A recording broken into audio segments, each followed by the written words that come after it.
Hello दोस्तों, welcome to ICM channel. आज हमसे डिस्कस करने वाले हैं 5 स्टॉक के बारे में। पहला आपका होने वाला है बजाज फाइनेंस, और दूसरा आपका होगा यहाँ पे टाइटन। थर्ड आपका होने वाला है यहाँ पे रिलायंस, और फोर्थ आपका होगा केपी टेक्नोलॉजीज, और फिफ्थ आपका होने वाला है यहाँ पे स्टॉक स्प्लिट स्टॉक।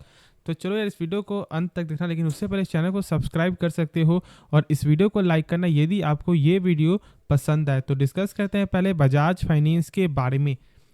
अब देखो, आपका बजाज फाइनेंस का जो लेवल जो मैंने बताया था कि आपको 6200 के नीचे अभी फिलहाल देखने को मिल रहा है, लेकिन ये एक आपका क्वालिटी स्टॉक है और इसलिए आपको यहाँ पे होल्ड करके चलना चाहिए। देखो, साथ साथ यहाँ पे ब्रोकर हमेशा ही आपको टारगेट जो है वो देखने को मिलेगा। जैसे कि आप देख सकते हो कि यहाँ पे एक्सिस सिक्योरिटीज ने भी टारगेट आपको दिया है जो है 7400 का, और लगभग बहुत सारे ब्रोकर यहाँ पे टारगेट आपको जो देखने को मिलेगा। जैसे कि आपका KR चौकसी ने भी यहाँ पे टारगेट दिया है, जो टारगेट जो देखने को मिलता है 8100 का।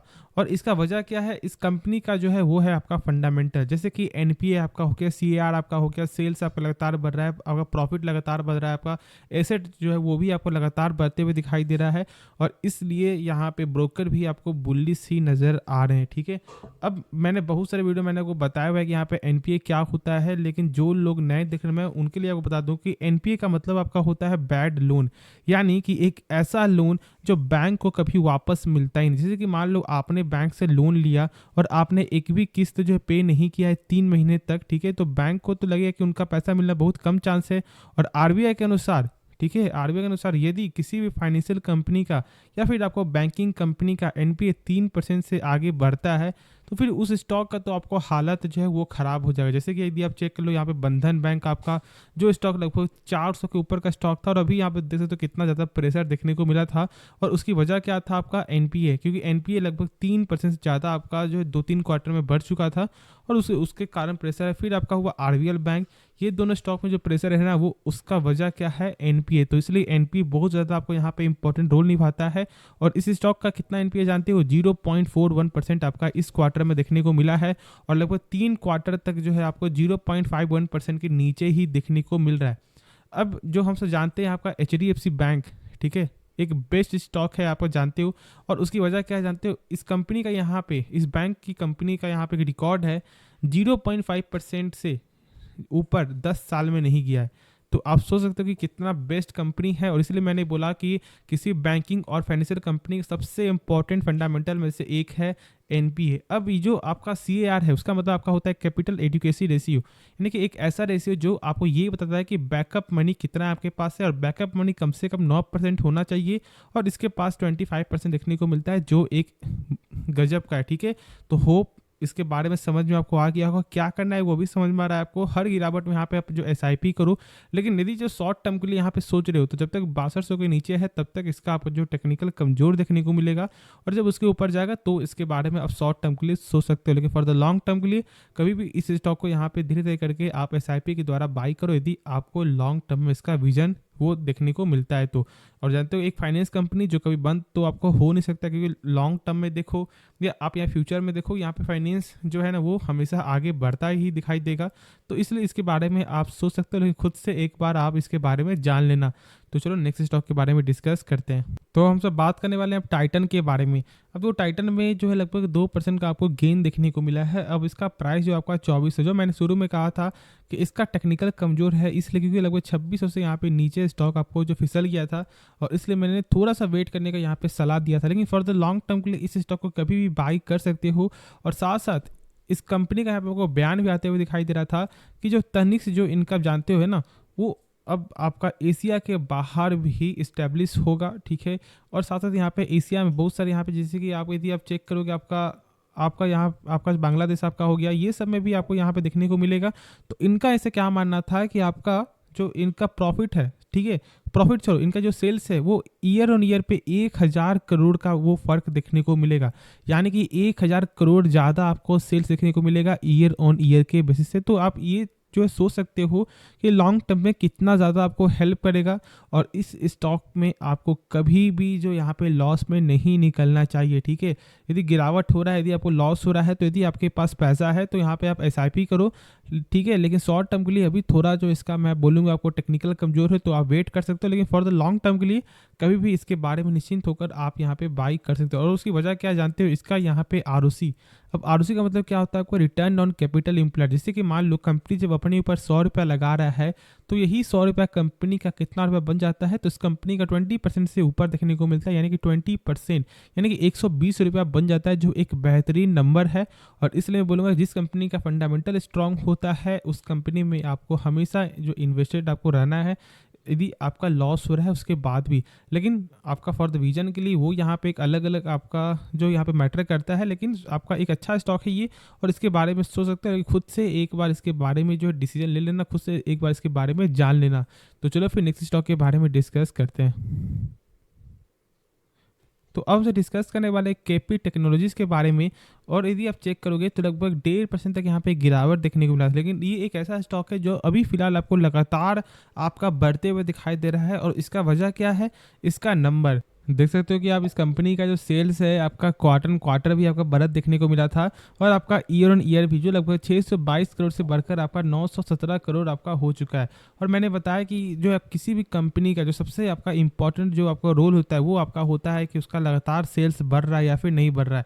यदि जिस कंपनी का सेल्स लगातार बढ़ रहा है, उसका प्रॉफिट थोड़ा कम भी आ रहा है, तो कोई भी फर्क नहीं पड़ेगा। लेकिन जिस कंपनी का आपका सेल्स यदि कम आ जाता है, तो आप सोच नहीं सकते कि वह कंपनी कितना यहाँ पे ज़्यादा रुक जाएगा, और वो फिर आगे बढ़ने में बहुत ज़्यादा आपको टाइम लगेगा। ठीक है, और जिसमें आपको एग्जांपल में कौन सा स्टॉक है आपका IEX। जैसे कि आप देख सकते हो कि इसका जो सेल्स जो उसका कमी आते हुए दिखाई दिया, और उसके वजह से अभी फिलहाल बहुत ज़्यादा यहाँ पे साइडवेज ही आपको चलते हुए दिखाई दे रहा है। तो इसलिए सेल्स बहुत ज़्यादा आपका इंपॉर्टेंट रोल है किसी भी स्टॉक के लिए। ठीक है, अब इस कंपनी का यदि आप चेक करोगे आरओई सारा कुछ ही बेस्ट देखने को मिलेगा। मैंने बताया कि आरओसी क्या होता है। आरओसी का मतलब आपको होता है रिटर्न ऑन कैपिटल एम्प्लॉयड। जैसे कि मान लो कंपनी जब अपने ऊपर 100 रुपया लगा रही है, तो वही 100 रुपया एक साल बाद कितना रुपया बन जाता है, तो यहाँ पे बनता है 24%, यानी कि कंपनी का 100 रुपया वो बढ़कर हो जाता है 124 रुपये, जो एक बेहतरीन नंबर है, नो डाउट। ठीक है, आरओई भी यहाँ पे अच्छा है। देखो यदि किसी भी कंपनी के बारे में आप जानना चाहते हो कि उसका आरओसी और आपका आरओई सही है नहीं, तो कम से कम 12% के ऊपर होना चाहिए। और यहाँ पे तो आपका इसका लगभग 2x टाइम्स तक जो है देखने को मिल रहा है, तो आप निश्चिंत रहो, यहाँ पे आराम से होल्ड करके चलो। अब कैश फ्लो भी इस कंपनी का सही देखने को मिलता है। अब कैश फ्लो क्या होता है, अब कैश फ्लो का मतलब ये है कि जैसे कि मान लो कंपनी जो भी सामान बेच रही है, क्या उसका पैसा रिटर्न मिल रहा है नहीं मिल रहा है, तो यहाँ पे आपको मिल रहा है। तो ठीक है, तो चलो आपको ये समझ में आ गया यहाँ पे क्या करना है।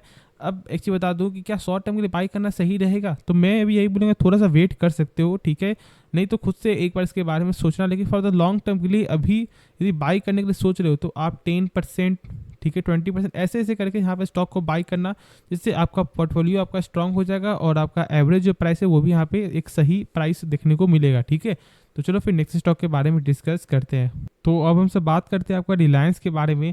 और जो यहाँ पे रिलायंस पे आपका 2.5% तक आपको गेन देखने को मिला है, और इसकी वजह क्या है, यहाँ पे निफ्टी 50, क्योंकि निफ्टी 50 में यहाँ पे गेन देखने को मिला, और इसकी वजह से रिलायंस पे भी यहाँ पे गेन है।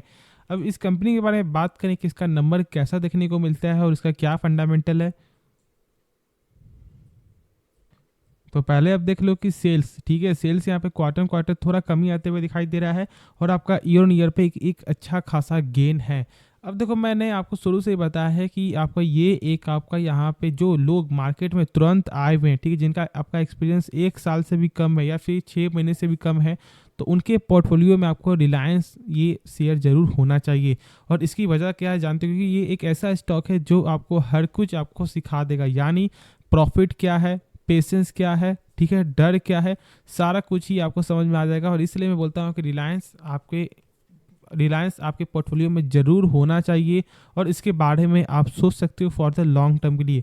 एक बेहतरीन मार्केट कैप वाला स्टॉक है, और यदि इसको आप यहाँ पे होल्ड करोगे तो आपका जो डर है ना वो बहुत कम से कम डर आपका हो जाएगा। ठीक है, तो आप इसके बारे में सोच सकते हो। एक बेहतरीन कंपनी, बहुत से ब्रोकर यहाँ पे टारगेट भी आपको देते हैं, जिससे कि आपको जो है आपका 2700 का, 2800 का, 2600 का, ये सब टारगेट आपको मिलते हुए दिखाई देगा। लेकिन किसी के टारगेट के वजह से कभी स्टॉक को बाई नहीं करना है। यदि उसका फंडामेंटल सही है तो ही हमसे यहाँ पे बाई करेंगे। अब देखो इसका यदि चेक करोगे आपको रिलायंस का, तो मात्र आपको 9% का ही आपको आरओसी देखने को मिलता है। यानी क्या समझ रही हो कि कंपनी का 100 रुपया बदलकर आपका एक साल में 109 रुपया ही होता है, जो थोड़ा कम देखने को मिलता है। लेकिन कंपनी ये शानदार है, और आप में यहाँ आपको इस कंपनी में डरना नहीं चाहिए। जितने भी आपने स्टॉक को बाय किया, वो एक हाई प्राइस में या फिर एक लो प्राइस में, तो आपको यहाँ पे होल्ड करके चलना है। और यदि बाई करने के लिए सोच रहे हो तो बाई कर सकते हो, लेकिन मैंने जो बताया यहाँ पे SIP के द्वारा बाई करना 20%, 25%। देखो यहाँ पे कोई भी एक अच्छा स्टॉक क्यों ना हो, आपको हमेशा पूरा पैसा एक बार में नहीं लगाना चाहिए। अपने बैकअप में कुछ ना कुछ पैसा आपको रखना चाहिए, जिससे कि मान लो यदि आपको मौका, एक अच्छा मौका आएगा, तो फिर यहाँ पे आप ऐड ऑन कर सकते हो। ठीक है, तो इसके बारे में ज़रूर से ध्यान देना, और तो ही पैसा यहाँ पे एक अच्छा खासा पैसा बना पाओगे। तो जो जो लास्ट स्टॉक है उसके बारे में डिस्कस करते हैं। बात करेंगे आपसे यहाँ पे एक ऐसे स्टॉक जो यहाँ पे दे रहा है स्टॉक स्प्लिट। ठीक है, क्या आपका स्टॉक स्प्लिट है, फेस वैल्यू 10 से आपका चेंज होकर हो जाएगा 1, यानी कि यदि आपके पास इस कंपनी का एक स्टॉक है तो वो बदलकर आपका हो जाएगा 10 स्टॉक, यानी कि 100 स्टॉक है तो आपका हो जाएगा 1000 स्टॉक। ठीक है, और यदि 10 है तो आपका 100 हो जाएगा। तो क्या यहाँ पे बाई करना सही रहेगा? लेकिन उससे पहले एक चीज़ जान लो कि इस कंपनी का जो एक्स डेट है वो देखने को मिलता है 24 मार्च का। ठीक है, तो इसके पहले ही आपको इसके बारे में सोचना है। लेकिन मैं बता दूं, कभी भी किसी स्टॉक में ऐसे पैसा नहीं लगाना चाहिए जो कंपनी आपको स्टॉक स्प्लिट दे रही है, फिर बोनस दे रही है। बहुत से लोग यहाँ पे क्या समझते हैं कि बोनस, खास तौर से ऐसे समझते हैं लोग कि यहाँ पे फ्री में मिल रहा है। देखो, फ्री में तो मिल रहा है, लेकिन कुछ भी ऐसा गेन आपको नहीं हो रहा। ये मत समझना कि आपके हाथ में कुछ आ रहा है, नहीं, कुछ आएगा नहीं, जो है वही रहेगा। बस आपको ऐसा लगेगा कि बहुत सारा कुछ यहाँ पे आया है। ठीक है, जैसे कि यदि आप जानोगे, मैं आपको बताता हूँ। जैसे कि मान लो बोनस शेयर आपको मिला, ठीक है, और जैसे कि 10,000 आपका है, तो ऐसा नहीं कि 10,000 पे आपका बढ़कर आपका हो जाएगा 12,000, 13,000, नहीं, 10 का 10 ही रहेगा, और जो प्राइस है वो भी घट जाएगा। बस आपका स्टॉक का आपका जो पीस है वो यहाँ पे बढ़ जाएगा। तो आपको क्या लगेगा कि यहाँ पे जो है आपका बेनिफिट हुआ, नहीं, बेनिफिट कुछ भी नहीं हुआ है, ना बेनिफिट है ना लॉस है। लेकिन देखो, यदि एक अच्छा कंपनी है, यदि आपने पहले से बाई किया हुआ है, ठीक है, तो फिर आप जो है बेफिक्र रहो। लेकिन जो लोग डायरेक्ट ही बोनस के लिए और आपके स्टॉक स्प्लिट के लिए यदि आप सोचते हैं, तो वो ऐसा गलती कभी मत करो। बनना है जिस दिन फंसोगे, ठीक है, उस दिन कभी भी आप बाहर नहीं निकल पाओगे। यदि आप निकल भी पाओगे तो बहुत ज़्यादा आपका लंबा समय लग जाएगा। तो ये सब को आपको ध्यान रखना है, क्योंकि अक्सर लोग जो मार्केट में तुरंत आते हैं वो ऐसे गलती कर देते हैं। तो ये गलती आपको बिल्कुल भी नहीं करना है। तो होप ये वीडियो पसंद आया होगा। बाकी कुछ भी सीखने को मिले इस चैनल में, जरूर से इस चैनल को आप जो है सब्सक्राइब कर सकते हो, और इस वीडियो को लाइक करना। ठीक है, तो चलो मिलते हैं नेक्स्ट वीडियो में। तो तब तक के लिए धन्यवाद।